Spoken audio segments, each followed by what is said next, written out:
In October of 1895, a civilian contractor named Harlan Voss was directing drainage repair work beneath the northeast bastion of Fort Jefferson in the dry Tortugas, Florida, when his crew broke through what had appeared on every survey map since 1846 to be solid limestone bedrock. It was not limestone.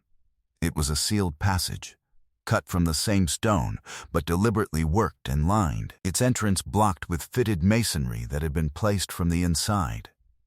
The passage led down approximately 14 feet and opened into a chamber the contractors later estimated at 20 feet by 12, dry, with a sand floor that had been placed deliberately by human hands. Fine, clean sand of a type not native to the Tortugas Islands, carried there from elsewhere for a purpose the chamber did not immediately disclose. Voss reported the discovery to the fort's commanding officer before the end of the working day. By the following morning, a team had departed Key West for Garden Key. By the morning after that, a telegram had gone from the fort to the Navy Department in Washington. By the third day, the chamber had been filled with hydraulic cement from the sand floor to the passage ceiling. The work directed by a Navy inspector, whose name appears in Voss's subsequent private correspondence, but in no official record associated with the fort. I came to this through a letter Voss sent to his wife in November of 1895, 3 weeks after the work was complete, describing a room under the old fort that nobody in Washington knew was there, and the men from the Navy Department who arrived and had it sealed before anyone could properly examine what was inside.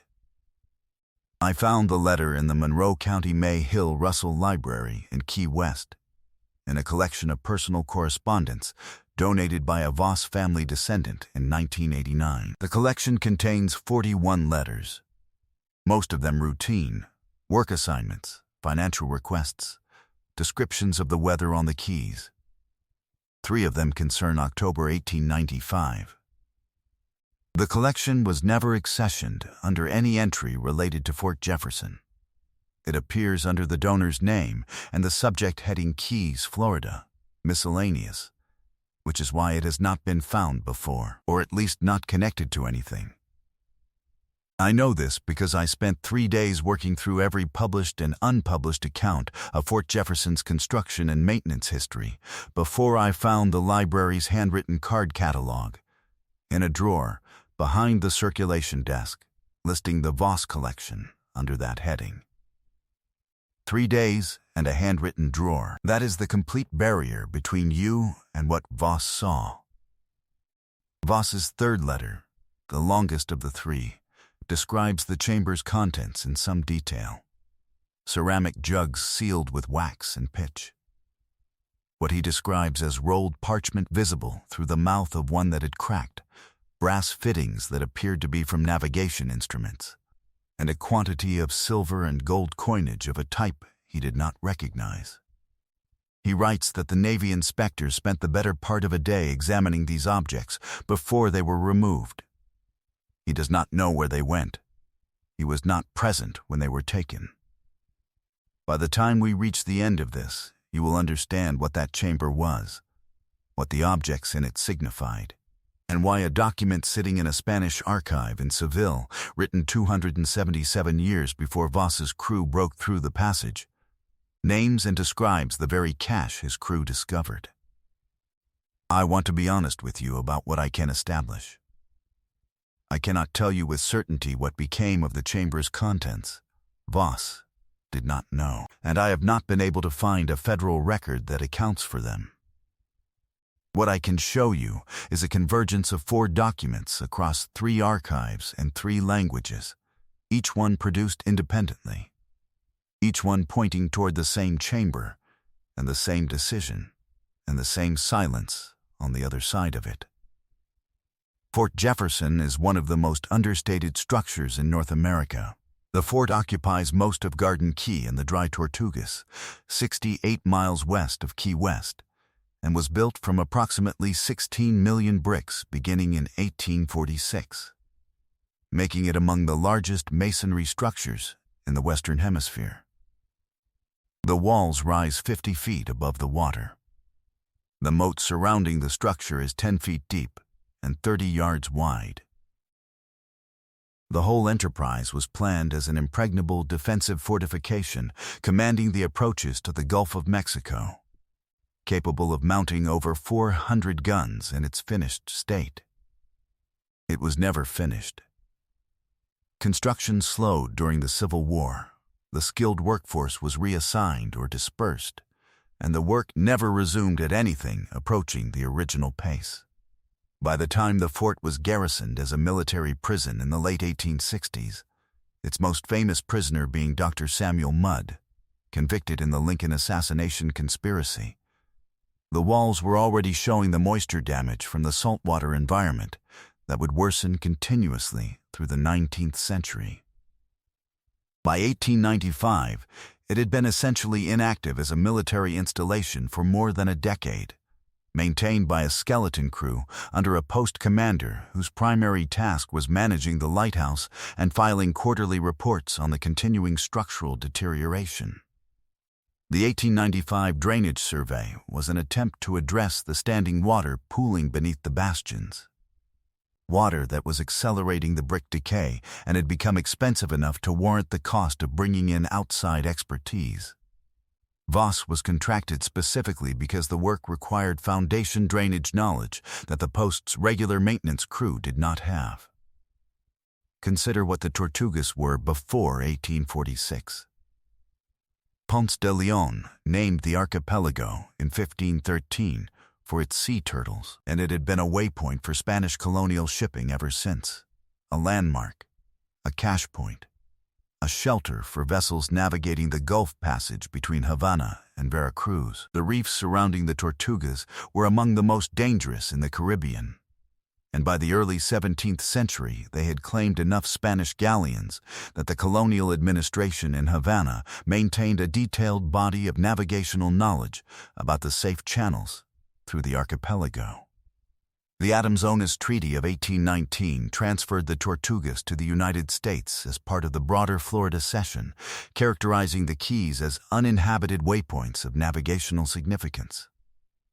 Fort Jefferson's construction began 27 years later, on a site that American military engineers surveyed as if for the first time. They noted the limestone bedrock. They cataloged the island's dimensions. They did not note a sealed passage in the northeast quadrant, because the sealed passage from the surface was indistinguishable from the surrounding formation. This is the part I keep returning to. Because the passage was not accidentally concealed.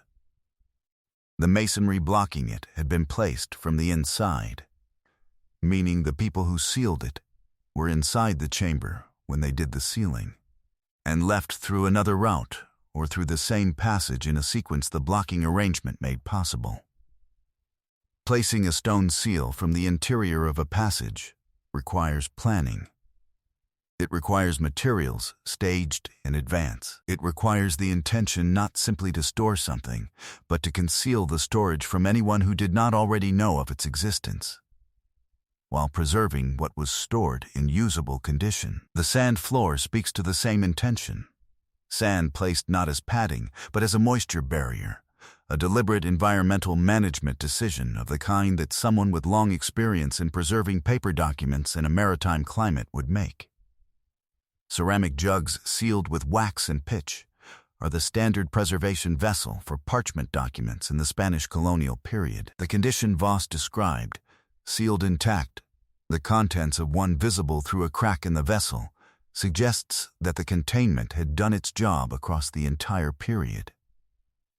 Someone built that chamber, managed its environment, arranged its contents with documented care, sealed the entrance from within, and departed. The fact that no retrieval occurred in the 277 years between the chamber's last documented use and Voss's discovery suggests that whoever intended to retrieve it was prevented from returning by the administrative collapse of the colonial institution that maintained the cachet. By the 1819 treaty that transferred the Tortugas to a nation with no knowledge of what lay 14 feet below the limestone surface, by the ordinary historical accident that allows things to remain exactly where they were left for far longer than the people who placed them expected. In the Archivo General de Indias in Seville, in the section Indifferente General, there is a despacho, an administrative dispatch, dated 1618, from the Captain General of Cuba to the Casa de Contratación in Seville. It describes the maintenance of what it calls the cachet at the Tortugas, kept by the garrison of the islet, containing the pilot books and registers of the Gulf Passage. A cachet, a garrison, pilot books and registers. The despacho is not describing a waypoint where ships occasionally sheltered.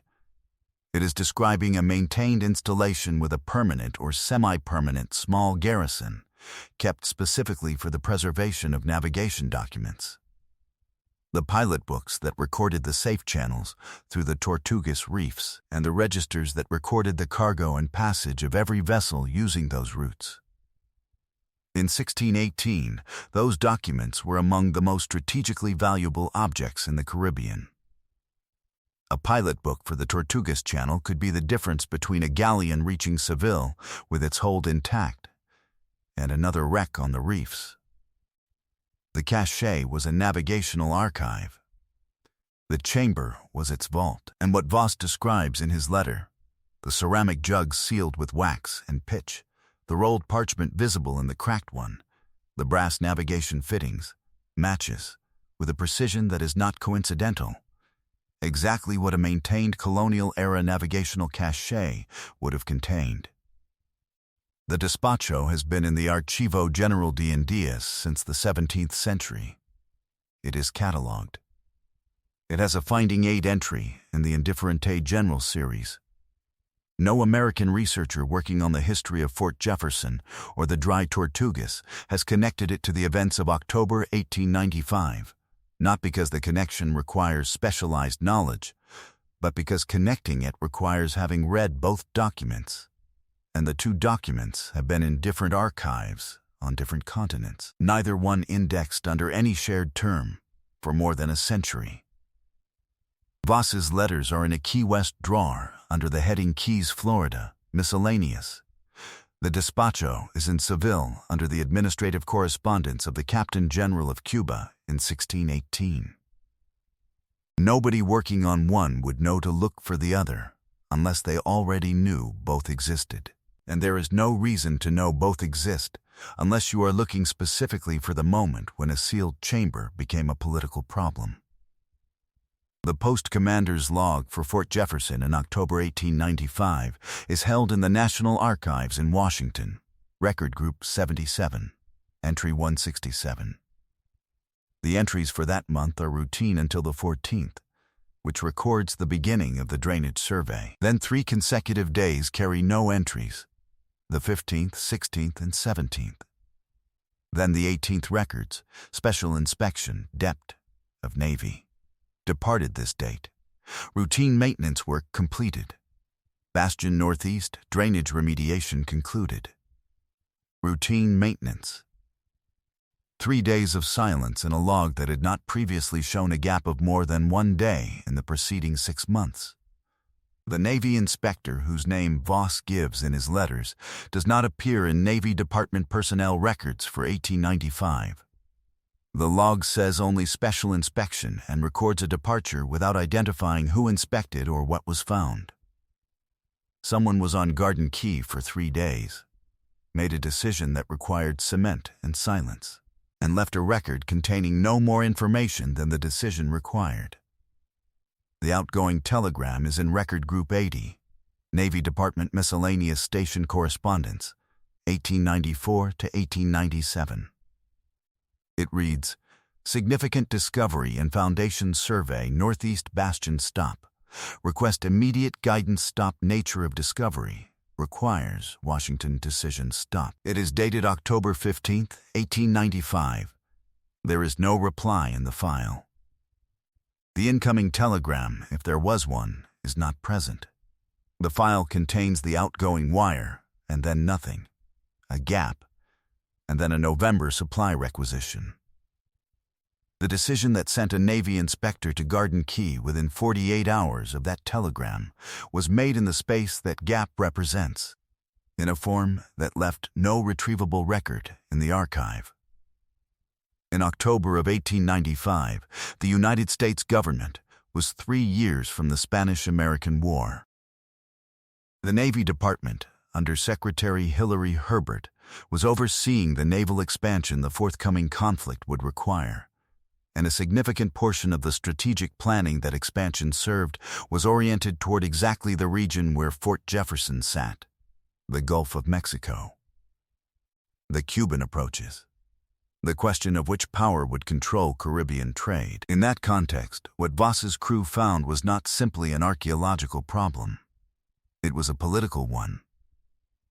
If the 1618 despacho described a maintained Spanish administrative installation on the Tortugas, a garrison, a cache, a navigational archive of the Gulf Passage, then the Adams-Onis Treaty's characterization of the islands as uninhabited waypoints was historically contestable. And if the objects in the chamber included the pilot books and registers of the Gulf Passage, those documents might have constituted, in the hands of a Spanish legal argument or an American congressional opposition, evidence of continuous organized Spanish administrative use of the Tortugas up to and beyond the treaty date. In 1895, with Cuba approaching crisis and American territorial claims in the Gulf central to the entire strategic posture, that was not a finding that could be examined publicly and debated.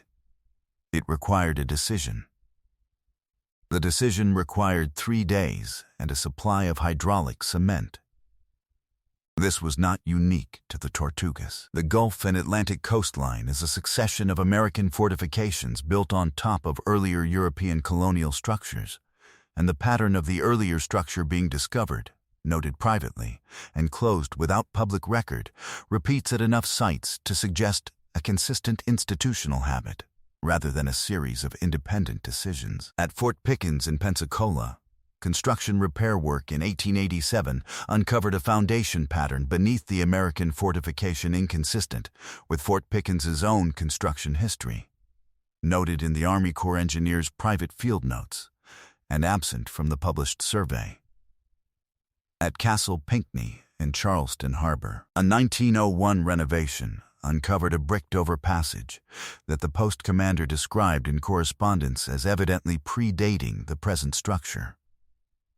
And that was rebricked on his own authority without referral to Washington, because, as he wrote to the district engineer, the opening of such a question at this time would serve no useful purpose. At Fort Morgan in Mobile Bay, the 1898 construction survey for expansion work identified what the surveying engineer described in his field notes as a worked stone chamber in the foundation of the original Spanish fortification. A chamber whose contents he listed as including ceramic vessels, iron fittings, and coins, and which was filled and covered before any formal inventory was made on the authority of the district commander. These are different sites, different commands, different years, and different people making the same decision. The opening of such a question would serve no useful purpose. That logic, repeated across those sites, in those years by those commands, is itself a pattern. And the pattern is the answer to why Voss watched a Navy inspector direct the cement work on the 3rd day without a word of explanation that found its way into the official record. What lies in the chamber beneath the northeast bastion of Fort Jefferson is not knowable from the surface, because the chamber is cemented. What lies in the Archivo General de Indias is knowable, because the archive is open and the finding aid entry is accurate. The 1618 despacho describes a cache maintained for specific strategic purposes by an administration that understood the Gulf Passage as the commercial arterial center of its American empire. Whether the pilot books and registers of that passage survived 277 years in their sealed ceramic containers is a question that can only be answered by accounting for what was removed from the chamber in October 1895.